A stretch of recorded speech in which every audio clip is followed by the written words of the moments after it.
"Drink it all, Dad," my daughter Patricia said, handing me a glass of what she claimed was medicine for my heart condition. But I saw her switch our glasses when she thought I wasn't looking, so I switched them right back when she turned away. 20 minutes later, Patricia collapsed on my living room floor, and the doctors at Detroit Medical Center told us she'd been poisoned with enough cardiac medication to kill 3 people. If you've ever caught your own child trying to poison you red-handed, if you know what it feels like to watch your would-be murderer drink their own deadly concoction, if you've ever had to make a split-second decision that turned your daughter's murder plot into poetic justice, settle in and hold on tight, because this story's going to show you that sometimes the most dangerous family members are the ones you trust most completely, and sometimes the only way to expose attempted murder is to let the killer poison themselves with their own weapon. I'm Arthur Thompson, 73 years old, been living in Detroit my whole life, and spent 45 years building Thompson Industries from a small auto parts shop into one of the most successful minority-owned manufacturing companies in Michigan.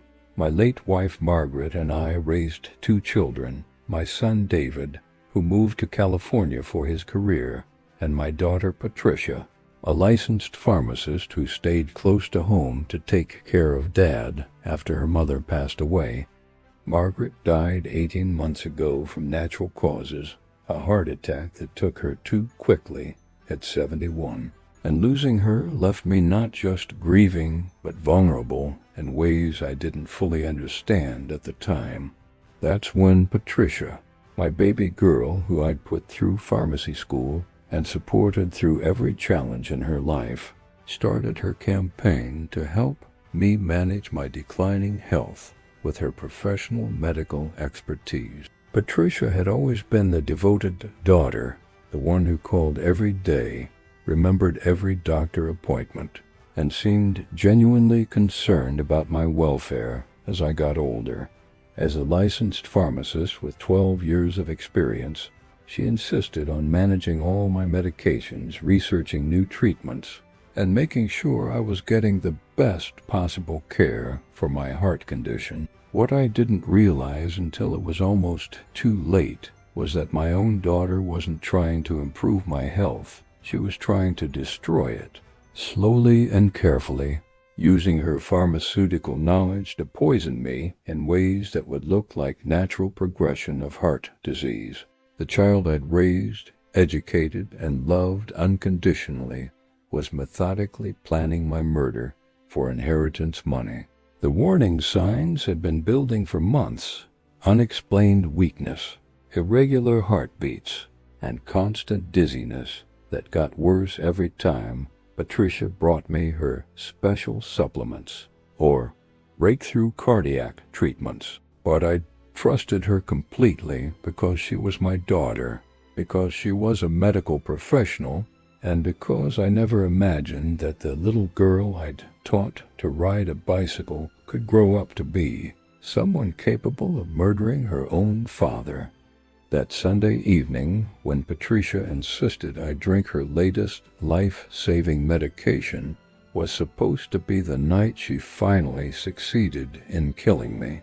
Instead, it became the night her murder plot backfired in the most dramatic way possible, when the poison she'd prepared for me ended up in her own system because she got too clever for her own good, and I was just suspicious enough to outsmart her. And if you're wondering how catching my own daughter trying to poison me led to her accidentally poisoning herself and criminal charges that shocked our entire community, well, hit that subscribe button on Grandpa's Diaries, because this story's about to show you that sometimes the people who think they know you best are the most dangerous enemies you'll ever face. And sometimes the most heartbreaking justice comes when evil children destroy themselves with their own wickedness. Patricia used to be Daddy's little girl, the daughter who'd sit on my lap while I read bedtime stories, who'd help me in the garage on weekends, and who always said she wanted to be a scientist so she could help people feel better when they were sick. When she got accepted to Wayne State University's pharmacy program, Margaret and I were so proud that we paid every penny of her tuition without question, sacrificing vacations and luxuries so our baby could have her dream career. I remember the day she graduated from pharmacy school, wearing her white coat and taking the pharmacist's oath to do no harm, while Margaret and I cried tears of joy in the audience. "Dad," she said after the ceremony, "I'm going to use everything I learned to take care of you and Mom as you get older.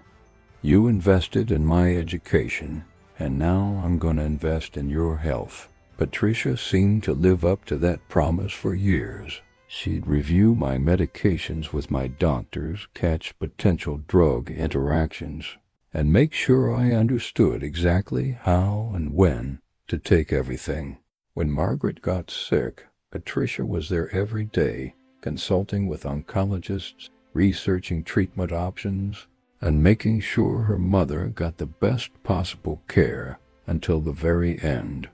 After Margaret's funeral, Patricia became even more attentive to my health and welfare. She'd visit 3 times a week, bringing groceries and checking on my medications, always asking about my symptoms and my energy levels. "Dad," she'd say, "you're all I have left now. I'm going to make sure you live long enough to see your grandchildren grow up." What I thought was exceptional devotion was actually the beginning of a carefully planned murder scheme. Patricia had access to my complete medical history, knowledge of my insurance policies and financial assets, and professional expertise that would allow her to kill me slowly without raising suspicion from other medical providers. The real warning sign should have been how she started talking about money after Margaret's death. Patricia would make comments about how expensive my medications were, how much I was spending on household maintenance, and how difficult it would be for me to afford long-term care if my health declined significantly. "Dad, have you thought about what would happen if you needed assisted living?" she'd ask. "Those places cost $5,000 a month, and Medicare doesn't cover everything." But Patricia's concerns about my finances weren't motivated by worry. They were motivated by greed. As my only child still living in Michigan, she knew she was the primary beneficiary of my will, but she didn't want to wait for natural death to claim her inheritance. She wanted me dead soon enough for her to enjoy the money while she was still young enough to spend it. The most heartbreaking part was realizing that every expression of love and concern had been calculated manipulation. When Patricia would hug me and tell me she loved me, she was probably thinking about how much longer she'd have to wait before inheriting my business and property. When she'd bring me flowers or cook my favorite meals, she was probably planning the next phase of her poisoning scheme. The systematic poisoning began about 8 months after Margaret's funeral, when Patricia started bringing me what she called advanced cardiac supplements that weren't available at regular pharmacies. She explained that her connections in the pharmaceutical industry gave her access to cutting-edge treatments that could prevent the kind of heart attack that had killed my wife. "Dad," she'd say during her increasingly frequent visits, "I've been researching the latest developments in cardiac care, and there are some amazing new compounds that can strengthen your heart muscle and prevent future episodes. They're expensive, but I'm happy to provide them because I want you to be as healthy as possible." The supplements came in unmarked bottles with handwritten labels, which Patricia explained was because they were compounded specifically for your medical profile by colleagues who specialized in personalized geriatric medicine. She'd supervise while I took them, measuring out precise doses and timing them with my regular medications like she was conducting some kind of medical experiment. But instead of feeling better, I started feeling significantly worse. My energy levels dropped dramatically, my appetite disappeared, and I began experiencing heart palpitations and dizziness that hadn't been present before Patricia started her treatment program. When I mentioned these symptoms to my regular cardiologist, Dr. Williams, he was concerned enough to order additional blood tests. "Mr. Thompson, doctor," Williams said after reviewing my lab results, "your cardiac markers are showing some unusual fluctuation. Are you taking any new medications or supplements that we haven't discussed? Some herbal compounds can interact dangerously with your prescribed heart medications." When I mentioned Dr. Williams's concerns to Patricia, her reaction was immediate and defensive. "Dad, that doctor doesn't understand modern cardiac pharmacology," she said. "He's stuck in outdated treatment protocols while I'm giving you access to breakthrough therapies that aren't widely available yet. You need to decide whether you trust your daughter or whether you trust someone who sees you for 15 minutes every 3 months. Patricia's emotional manipulation was sophisticated and heartbreaking. She'd alternate between expressing hurt that I didn't trust her professional expertise and warning me about the dangers of mixing too many medical opinions. Every conversation became about choosing family loyalty over outside interference. "Dad, I'm a licensed pharmacist with 12 years of experience," she'd say when I expressed doubts about her treatments. "I've dedicated my career to understanding how medications work, and I've spent months researching the specific compounds that would be most beneficial for your condition. Don't you think I want what's best for my own father?" The symptoms continued getting worse over the following months. I lost 30 pounds, started having trouble concentrating during business meetings, and felt constantly weak and confused. Patricia would express concern about my declining health while simultaneously discouraging me from seeking additional medical opinions or changing my treatment regimen. "Dad, you're obviously not responding well to conventional cardiac care," she'd say. "Maybe your heart condition is more serious than the doctors want to admit. Maybe it's time to start preparing for the possibility that you won't be able to live independently much longer." What I didn't understand then was that Patricia's supplements were actually combinations of cardiac medications in doses calculated to cause chronic poisoning without immediate fatal effects. She was slowly destroying my cardiovascular system while documenting my declining health as evidence that I was becoming incapable of managing my own affairs. The final phase of her murder plan began when Patricia convinced me to let her handle all my medication management. "Dad, you're taking so many different pills," she said, "and with your recent confusion, it's dangerous for you to try to keep track of everything yourself. Let me organize a system that ensures you're getting exactly what you need when you need it."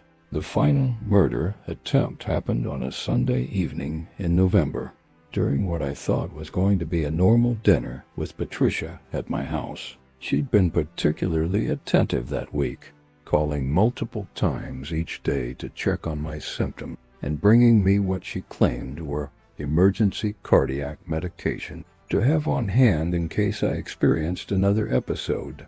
"Dad," she said as we finished eating, "I need to give you something very important tonight. I've been consulting with some colleagues about your recent symptoms, and we all agree that you need immediate intervention to prevent a major cardiac event." Patricia pulled out a small bottle containing a dark liquid that she claimed was a breakthrough cardiac stabilizer that had been specially formulated for patients with my specific risk factors. She poured a measured dose into a clear glass, and the liquid had an unusual bitter smell that immediately made me suspicious. "This medication is extremely potent," she explained, "and it needs to be taken all at once for maximum effectiveness. It's designed to reset your heart rhythm and prevent the kind of fatal arrhythmia that could happen at any time given your current condition.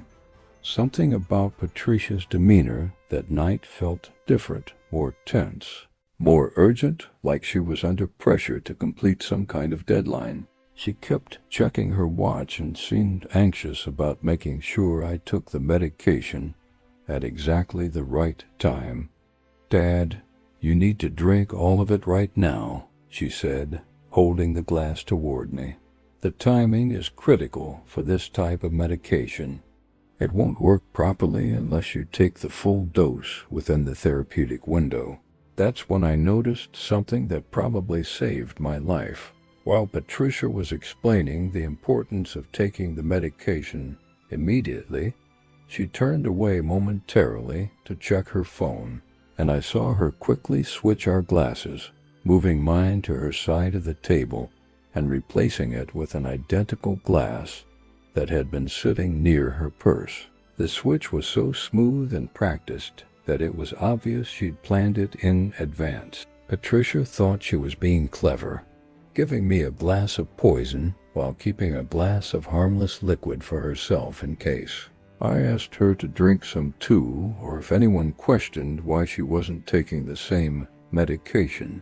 But I'd been suspicious of Patricia's treatments for weeks, and seeing her switch the glasses confirmed every doubt I'd been having about her true intention. While she was putting her phone away and turning back toward me, I quickly switched the glasses back, putting the poison she'd prepared for me on her side of the table.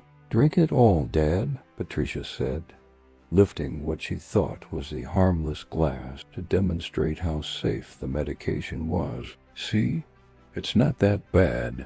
Just bitter like most cardiac medication." I watched in fascination and horror as my own daughter drank the poison she'd prepared to kill me. She drained the entire glass while maintaining eye contact, probably expecting me to follow her example and consume what she thought was my lethal dose. 20 minutes later, Patricia collapsed on my living room floor, convulsing and struggling to breathe, while I called 911 and tried to process what had just happened. My own daughter had just poisoned herself with medication intended to murder me, and I was watching her suffer the consequences of her own evil, while wondering how the little girl I'd raised could have become someone capable of such monstrous behavior. At Detroit Medical Center, the emergency room team worked frantically to save Patricia's life while I sat in the waiting room trying to process the fact that my own daughter had just tried to murder me with poison. The medical staff initially assumed that Patricia had accidentally ingested something toxic, but Dr. Michael Chun, the toxicologist who analyzed her blood work, immediately recognized signs of deliberate poisoning. "This woman has been poisoned with a massive dose of digitalis and other cardiac glycosides," Dr. Chun told the medical team. "The concentration in her blood is nearly 15 times the therapeutic level. Someone gave her enough heart medication to kill 3 people." I knew I had to tell the truth about what had happened, even though it meant admitting that my own daughter had tried to murder me. Detective Sarah Martinez was called to investigate what the hospital had reported as a possible attempted suicide or accidental overdose. "Detective," I said, "my daughter didn't try to kill herself, and this wasn't an accident. She was trying to poison me, but I switched our glasses back when she wasn't looking. She drank the poison she prepared to kill me with." I explained Patricia's months of suspicious medical treatments, the gradual worsening of my symptoms, and the glass-switching incident that had just occurred. Detective Martinez listened carefully, taking detailed notes about Patricia's access to medications and her behavior leading up to the poisoning. "Mr. Thompson," she said, "what you're describing is attempted murder by someone with pharmaceutical training. If you're right, your daughter has been systematically poisoning you for months, and tonight she accidentally poisoned herself with her own murder weapon." My blood tests revealed exactly what Dr. Chun had suspected. dangerous levels of cardiac medications that weren't on any of my prescription lists, evidence of chronic poisoning that had been building up in my system for months. The levels weren't immediately fatal, but they would have eventually caused cardiac arrest if Patricia's murder plan had continued. Within 24 hours, Detective Martinez had obtained search warrants for Patricia's apartment, her workplace, and her financial records. What she found was a murder conspiracy that had been months in the planning. Research on untraceable cardiac poisons, calculations of lethal dosages, and detailed timelines for my expected death. Patricia's pharmacy access records showed that she'd been stealing cardiac medications from her workplace, claiming they were for elderly patients who needed specialized dosing. She'd been systematically acquiring the drugs needed to kill me while using her professional credentials to avoid suspicion from colleagues and supervisors. The most damning evidence was discovered on Patricia's personal computer. Detailed research on inheritance laws, calculations of my net worth, and communications with real estate agents about selling my house and business after my death. She'd been planning not just my murder, but the liquidation of everything I'd built, treating my death as a business opportunity. Detective Martinez also found life insurance policies that Patricia had taken out on me without my knowledge, using her power of attorney for medical decisions to forge my signature. The policies totaled $2 million and included clauses that would pay double benefits if my death was ruled accidental or due to natural causes related to my existing heart condition. But the most heartbreaking discovery was Patricia's journal, where she documented her growing resentment about having to waste time taking care of me when she could be enjoying life with my money. "Dad's taking forever to die naturally," one entry read. "I'm 38 years old, and I don't want to wait another 10 years for my inheritance. It's time to speed up the process." The criminal trial took place 10 months later, after Patricia had recovered from her self-inflicted poisoning and been deemed mentally competent to stand trial. The courtroom was packed with community members who'd followed the case through extensive media coverage, shocked by the story of a daughter trying to murder her father for inheritance money. Patricia had hired the most expensive criminal defense team in Michigan, lawyers who specialized in defending medical professionals accused of harming patients. Their strategy was to claim that I was a confused elderly man suffering from dementia, and that Patricia had been legitimately trying to provide medical care when a tragic accident occurred. "Ladies and gentlemen of the jury," Patricia's lead attorney said during opening statements, "this case isn't about attempted murder or family conspiracy. This is about a devoted daughter trying to care for her aging father's complex medical need, and a tragic misunderstanding that resulted in accidental poisoning." But their defense strategy collapsed under the weight of scientific evidence and Patricia's own documented planning. Dr.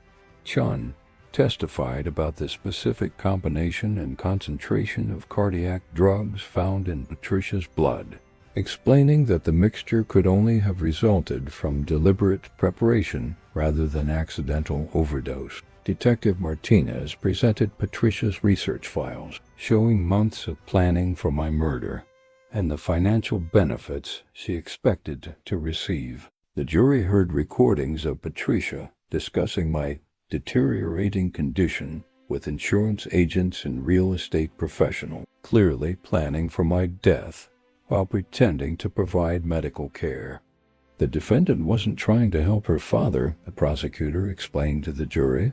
She was systematically poisoning him while using her pharmaceutical expertise to avoid detection. The fact that she poisoned herself reveals both the lethal nature of her intentions and the premeditated planning behind her actions. My testimony was the most difficult part of the trial. I had to describe months of trusting my daughter's medical advice while she was slowly killing me. And the moment I realized she was trying to murder me for money. Patricia was my baby girl, I told the jury. I put her through pharmacy school, supported her career, and trusted her with my life. Learning that she was using that trust to poison me is the most heartbreaking thing that's ever happened to me. The evidence was overwhelming. The jury deliberated for less than 4 hours before returning a guilty verdict on charges of attempted murder in the first degree, conspiracy to commit murder, elder abuse, insurance fraud, and pharmaceutical theft. Patricia showed no emotion when the verdicts were read, probably still believing that her legal team would find some way to minimize her sentence. Judge Robert Martinez sentenced Patricia to life in prison without possibility of parole for 25 years. This court has never seen such a calculated and heartless attempt at patricide, he said during sentencing. The defendant used her medical training and family relationship to slowly murder her father, showing a level of premeditation and cruelty that demands the maximum penalty under law.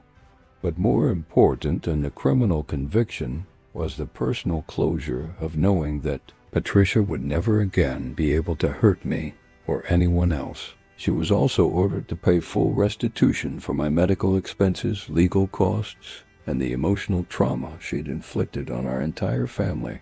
The courtroom erupted in applause when the sentence was announced. Patricia sat in stunned silence, probably realizing for the first time that her greed had cost her everything: her freedom, her professional license, her relationship with her father, and any chance of ever benefiting from the inheritance she'd tried to steal through murder. 5 years have passed since that terrible Sunday night when I caught my own daughter trying to poison me and watched her accidentally poison herself instead.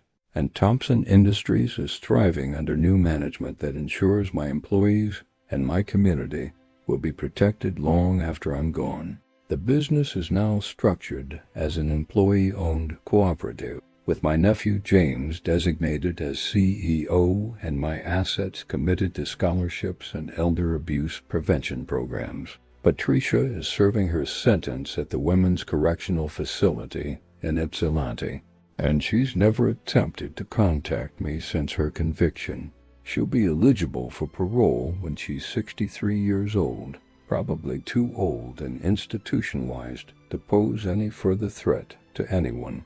The life insurance policies she'd fraudulently obtained were voided due to her criminal conduct, and those premium payments are now funding research into detecting pharmaceutical abuse of elderly patients. My health recovered completely once I stopped taking Patricia's poisoned supplements and returned to proper medical care under Dr. Williams's supervision. The cardiac symptoms that had been getting progressively worse for months disappeared within weeks of removing the toxic medications from my system. I'm now 78 years old and in better health than I was at 73, before Patricia's murder campaign began. The most important outcome of this experience has been establishing the Margaret Thompson Foundation for Elder Abuse Prevention, which provides education and resources to help elderly people recognize when family members might be exploiting their medical vulnerabilities for financial gain. We've learned that pharmaceutical abuse by family members is more common than most people realize, especially when the perpetrators have medical training. Uncle Arthur, my nephew James, asked me recently, "Do you think Patricia ever really loved you, or was it always about the money?" I thought about that question while we walked through the Thompson Industries facility that employs 180 people and serves automotive companies across the Midwest. "Son," I finally said, "I think Patricia loved the idea of having a father who could provide for her, but she never learned to love the actual person I was. When that financial benefit became more important than my life, she chose murder over patience. The experience taught me something important about trust, family, and the corrupting power of inheritance expectations. Patricia wasn't a desperate criminal driven to murder by poverty. She was an educated professional who thought her pharmaceutical knowledge gave her the right to kill her father for money she hadn't earned and didn't need. The glass switch that saved my life was probably the luckiest moment in Thompson family history, but it was also the moment that revealed who my daughter really was when money was involved. She was willing to watch me suffer and die slowly, using her medical expertise to torture me for months while pretending to provide loving care. My will has been completely restructured to ensure that no family member can ever again be motivated to hurt me for inheritance. Everything goes to charity and employee ownership programs, with detailed instructions that no blood relative should benefit financially from my death. If Patricia had been patient and loving, she would have inherited millions. Instead, her greed cost her everything and ensured that my wealth will help people who actually deserve it. The most chilling part of this story is how easily Patricia could have succeeded if I hadn't been suspicious enough to catch her switching the glasses. Medical professionals who abuse elderly family members have tremendous advantages: access to medication, knowledge of lethal dosages, and credibility that makes their victims' symptoms look like natural health decline. Tell me in the comments, have you ever suspected that family members with medical training might be tampering with your medications? Have you ever noticed unexplained health symptoms that started when certain people began helping with your medical care? Have you ever realized that the people who claim to love you most might be the ones most likely to hurt you when inheritance money is involved? And if this story reminded you to trust your instincts when something feels wrong about family members' medical advice, hit that subscribe button for Grandpa's Diaries. I've got more stories about surviving betrayal by the people you trust most, about recognizing when love is being used as a weapon against you, and about learning that sometimes the most dangerous predators are the ones who call you family. The hardest lesson I ever learned was that being someone's father doesn't guarantee their love, and sometimes the children you sacrifice everything for will sacrifice you for nothing more than money they're too impatient to wait for.